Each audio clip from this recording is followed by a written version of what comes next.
Former Director of Forestry and Wildlife Dr. Colmore Christian says he is concerned about a decision by government to issue an importation permit to the Eggleston-based company called Ruffled Feathers Aviary for the importation of 10 macaws into Dominica. Dr. Christian, who is a former permanent secretary in the Ministry of Forestry, says government should revisit the decision.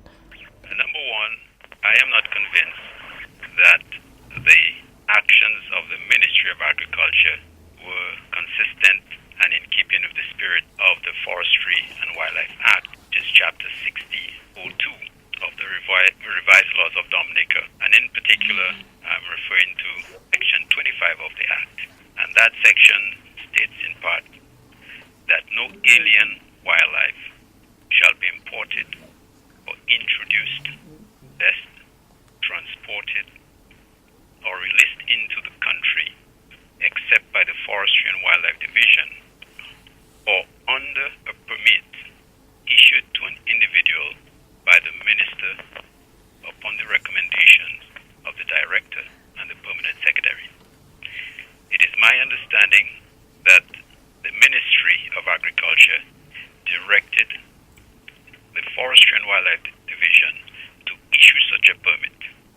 So in the spirit of the Act, such a permit can only be issued by the Honorable Minister and not by a technician within the public sector. So that is one major concern, that the spirit of the Act ought follow. But more importantly, my primary concern as an individual who has invested over 25 years in the management and protection of Dominica's natural resources. He tells Kairifm News that the decision could have a serious implications for Dominica's wildlife. Experience throughout the world has shown that the introduction of alien or foreign wildlife species into any country, particularly in small island states, is one of the main contributors for the loss of endemic or native species. Research has shown that, in fact, 39% of all species lost in the world since 1600 have been as a result of the introduction of foreign species into the country. Another major contributor, of course, is the loss of habitat, about 36%.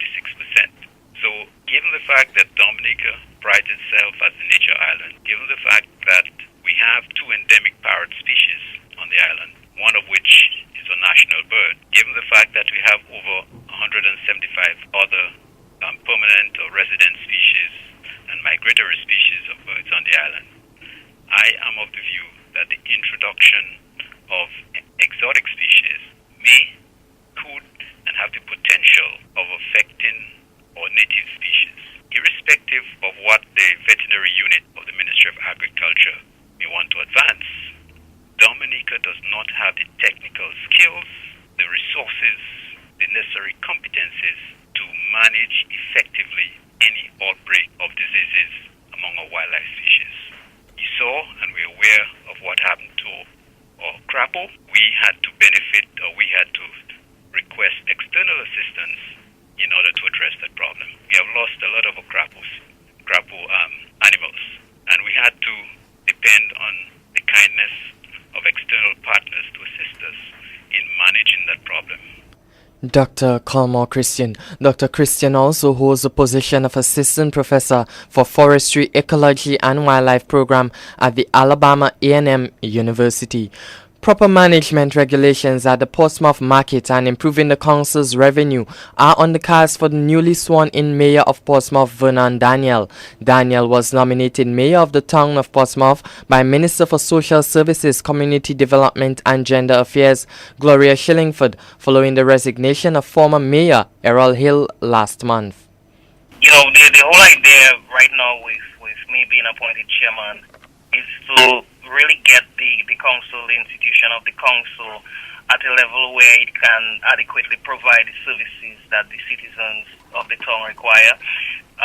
It's going to involve the council's revenue, ensuring that the residents honor their commitment to paying their property taxes, set up proper and improved management regulations for the Portsmouth market so that, the vendors' fees can be properly collected, improve the management regulations at the Speaker's Food Pavilion so that the rental fees as well can be paid and on time. That will help the council improve its revenue.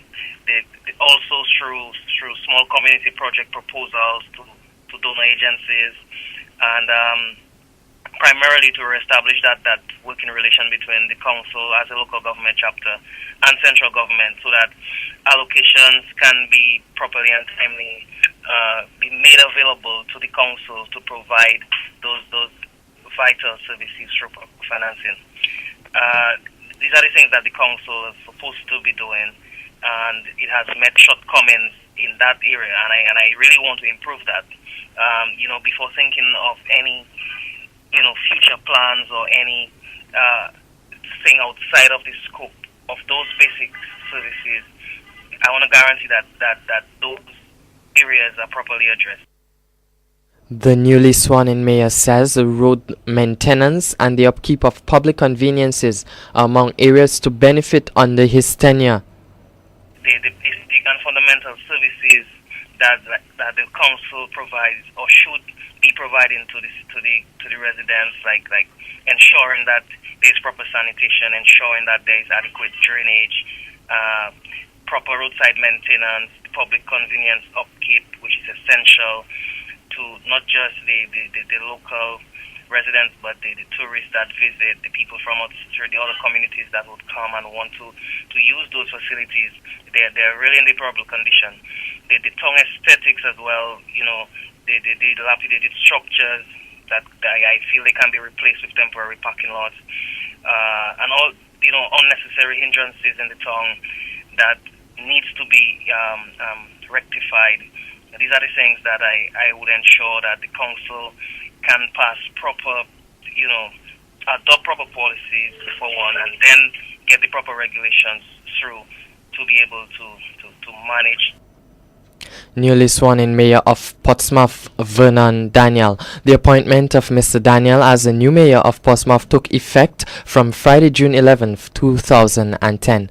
Head of the University of the West Indies Open Campus in Dominica, Dr. Francis Sevre, says the employment sector should take some blame in the issues affecting the youth these days. Sevre made these remarks at a graduation ceremony in London recently. Boys and girls are told that education, diligence, persistence, and professionalism will ensure advancement in their jobs, especially white-collar jobs. Get an education. Be diligent. Be persistent. What do our boys and girls see instead? They see dull and sometimes educated women in particular getting ahead in their careers by prostituting themselves to their bosses, while the respectable, conscientious, professional and educated employees are frustrated and even fired, even if they dare say and see too much. What is it are we teaching our girls? Ladies and gentlemen, the foregoing typifies the normlessness, the chaos, the confusion, the pandemonium, and the anomie that our young people, including our graduates, are exposed to on a daily basis, in spite of the positive values we genuinely teach them and sometimes model. I have to say to you, graduates, that we did not have it difficult like yourselves. You have a lot of contradictions in your lives today. Head of the University of the West Indies Open Campus in Dominica, Dr. Francis Sevre. Deputy Leader of the United Workers' Party, Claudia Sanford, says the UWP is not fighting a losing battle. 2 out of 3 seats won by the United Workers' Party in the 2009 general elections were made vacant after 2 members missed 3 consecutive sittings of Parliament. Definitely not. Definitely not. And I say that on the basis of what I have seen happening.